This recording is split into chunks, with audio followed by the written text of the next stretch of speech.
V Metropole Východu zostávame, ale tentokrát sa rozveselíme, pretože v úvode relácie sme vám sľúbili, že sa rozveselíme, zatancujeme si a konkrétne to bude s folklórnym súborom Jahodná z Košíc. A konkrétne teraz nám zatancujú Parchovanský čardáš. Hudba, hraj!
Tak, toto bol naozaj fantastický a fenomenálny výkon v podaní folklórneho súboru Jahodná. Obrovský pomyselný klobúk dole, teda nielen pred všetkými tanečníkmi, ale aj pred vami vedúcimi. A teda aj o 40. výročí folklórneho súboru Jahodná sa budeme rozprávať práve s vedúcimi súboru, konkrétne Danielou Spišákovou a Jozefom Baltesom. Vítajte u nás.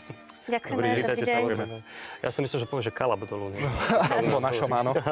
Tak v sobotu ste k tomuto spomínanému jubileu oslávili, teda pripravili v Košiciach vyše dvojhodinový program. Bolo tam 120 účinkujúcich, staršie generácie, súčasníci a tak ďalej.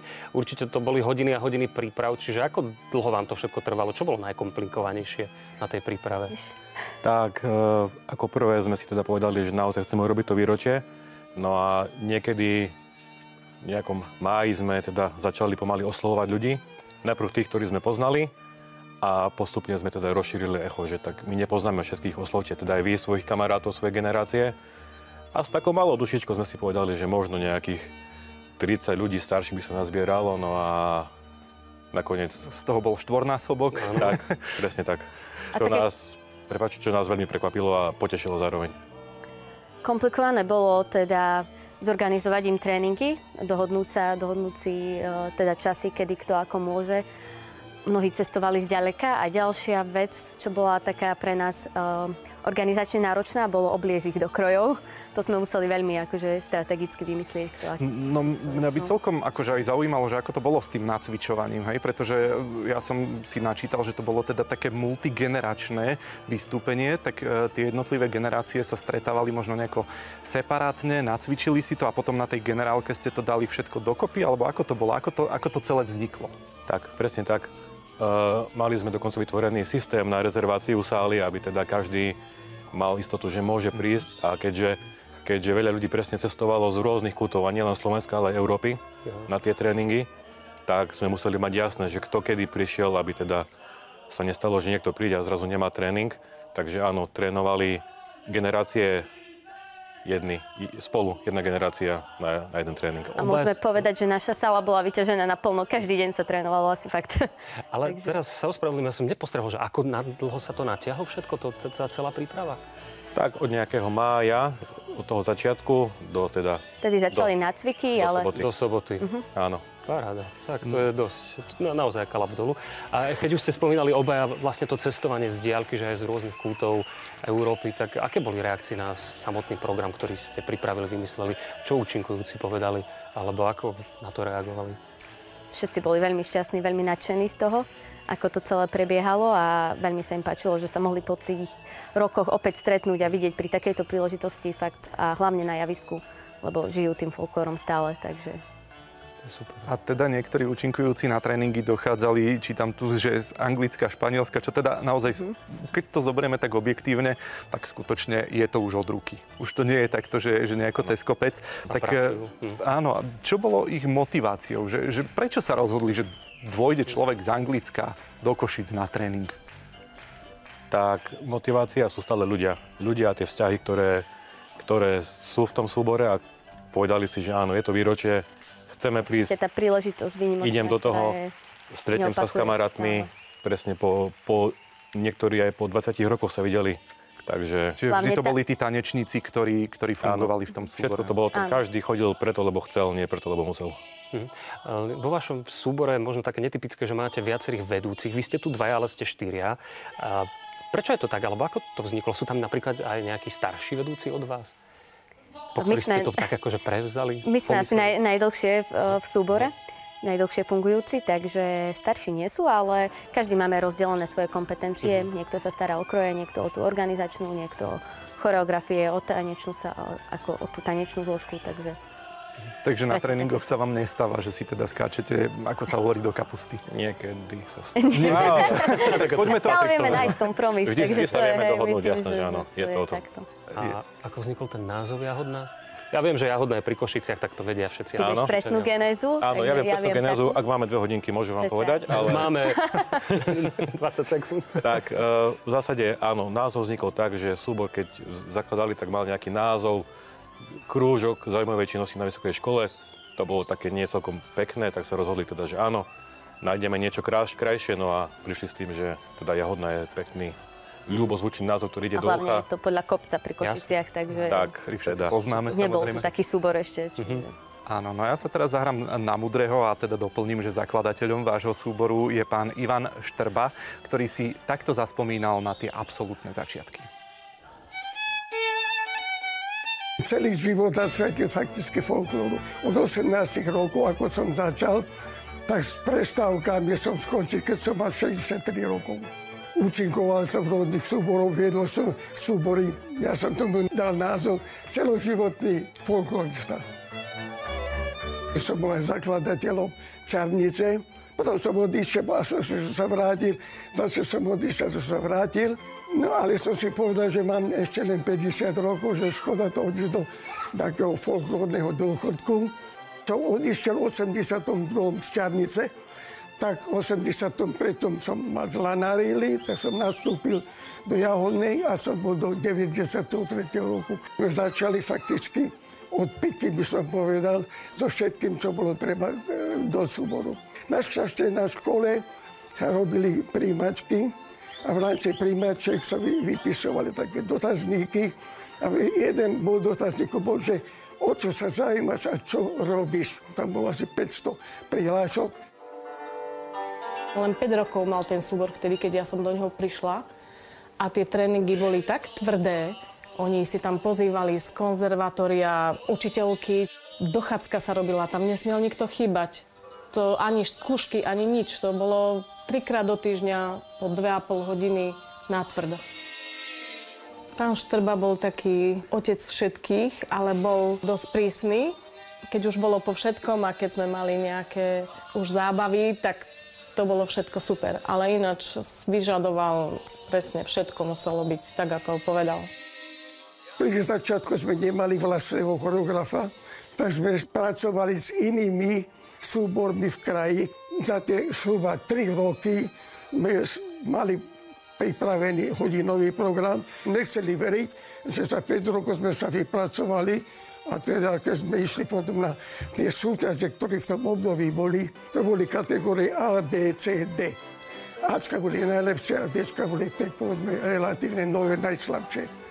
Takže z kategórie D, ktoré sme urobili do 3 rokov a pri 5 rokoch sme už boli kategórie C, B a o 6 rokov sme začali kategóriu A. A to boli najlepšie folklórne súbory na Slovensku. Práve, že asi sme sa tak vypracovali dosť rýchlo, aj ten súbor hneď vlastne získal tú B kategorizáciu, tak chodili sme kade tade ešte za socializmu. Už sme chodili vlastne na západ, čo bolo pre nás super. Ja som to stával tak zhruba na 40, 45, 50 ľudí. Opieral som sa o tie možnosti, že sa chodil na zájazdy autobusom. Autobusy robili pre 40 sediacich. Ja som rád chodil aj do súboru, pretože som svojím spôsobom mladý.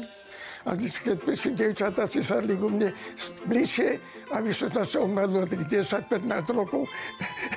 No takže boli také príhody, že teda to ma tak držalo a tam drží, lebo som fanatikom folklórneho umenia a myslím, že aj tom zostanem, až kým neodídem tam alebo tam.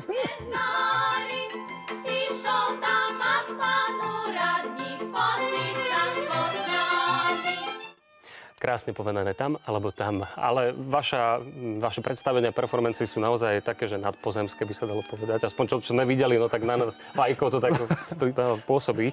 Ale počuli sme, že zo začiatku to bolo veľmi ťažké, čo sa týka tých tréningov, prísne kritériá, veľmi poctivo sa to všetko bralo. Tak ako je to dnes? No, Hlasí sa dostatok ľudí napríklad? Áno. Tak dnes je to určite o niečom inom, keďže máme jednak rôzne iné záujmy, ktoré dneska mladí ľudia majú, ale ľudia chodia, ale možno viac. Nie je o tom, že sa robí konkurs do toho súboru, robí sa nábor, čiže naberáme stále ľudí, všetkých, ktorí majú záujem, ktorí majú chuť tancovať, ktorí majú chuť obetovať ten čas pre folklór a hlavne, ktorí majú lásku k folklóru. Čiže nie len študenti napríklad, ale aj starší. Ktokoľvek je vítaný u nás. hej. Aj úplný nikto, kto predtým netancoval, môže prísť, radi naučíme. Naučíme, len musí mať tú snahu a to chcenie naučiť sa. Dobre, čiže neexistuje žiadne také niečo, že must have, že toto musím vedieť ešte predtým, než by som išiel. Lebo ja sa napríklad považujem za taký naozaj beznadejný prípad, hej, že ja v podstate nie som ani folklorista. Povedz to úprimne, sme dve dreva. My sme metalisti, no tak je. Okay. To je úplne v poriadku. Aj tam sa musíte kývať do rytmu, nie? Nejaký rytmus sa mať. Ja sa priznám, že ja som basgitarista, čiže akože nejakým spôsobom áno, ale tancovať zase tak na to sa veľmi neťahám. Čiže vedeli by ste aj so mnou možno? Samozrejme, ja to poviem tak, aj krásna stolička bola niekedy drevom. Takže stačí nejaký čas k tomu dať a proste určite každý má, je to ľudový tanec, nie je to nejaký balet alebo nejaké profi. Proste. Dobre, ale poďme od nás k vám späť, lebo zriaďovateľom je teda Technická univerzita v Košiciach. Vy ste obaja na technike teda študovali. Danka, vy ste členkou 18 rokov, Jozef 14, áno. A teda členmi súboru sú len študenti Technickej univerzity, alebo ako sme povedali, môže sa prihlásiť ktokoľvek však. Takže do budúcna, ako by ste motivovali tých ľudí, alebo prečo by sa mali dať na folklór? Tak jednak je to láska na celý život. Ďalšia vec je, že tí ľudia, ktorých tam spoznáte a stretnete a tie vzťahy, ktoré máte, to je druhá rodina. Áno, presne tak, ja môžem povedať. A je to krásne hlavne, tie kroje nádherné. Chodí v tom, ja by som chodila denne. No a ďalšia vec je, áno, prepáč, že a tanec. Tanec, pohyb a možnosť vidieť svet. To je benefit. Vidieť svet, pocestovať. A teda máte za sebou naozaj krásny víkend. Program Mozaika času k tomu 40. výročiu ste poňali naozaj veľkolepo a odprezentovali ste ho hneď dvakrát, pretože ten záujem divákov bol skutočne obrovský. Aké sú teda vaše ďalšie plány? Vy ste už naznačili, že pri folklóre sa dá pocestovať aj nejaký svet. Tak čo? Čo plánujete? Plánujete možno cestovať aj do zahraničia? Určite plánujeme.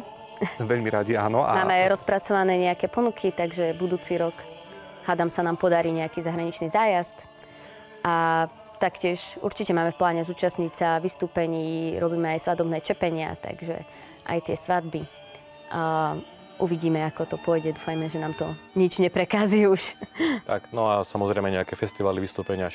To je v zásade v riešení všetko, ale radi by sme sa prezentovali aj doma, aj v zahraničí. Ale aby sme boli konkrétnejší, tak údajne chystáte aj nejaký dokument. No, dokument áno, je to vlastne k tomuto výročiu, kedy sme si povedali, že je to pekné mať spomienku, ale zároveň mať ju aj na nejakom médiu nahratú, takže máme nahraté nejaké rozhovory, nejaké backstage a takéto. Záznamy z generálky, záznam určite z výročia tam bude, rozhovory s ľuďmi, takže...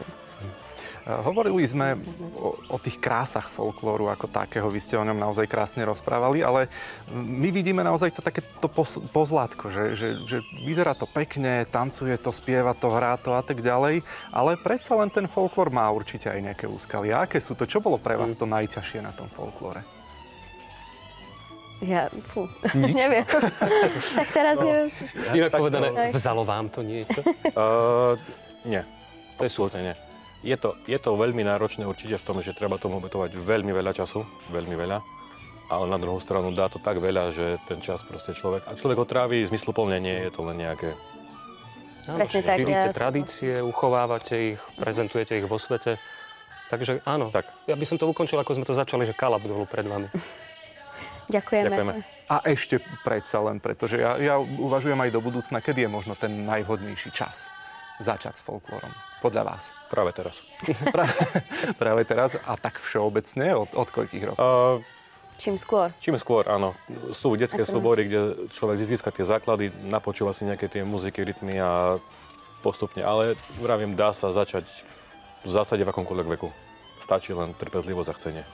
Tak ďakujeme naozaj veľmi pekne za tieto užitočné a krásne informácie. Aj za motiváciu. Áno. A ja teda ešte doplním jednu naozaj príjemnú informáciu, že folkloristi s nami zostávajú až do záveru relácie, kde sa potom predstavia s ďalším pekným vystúpením. A teraz vám predstavíme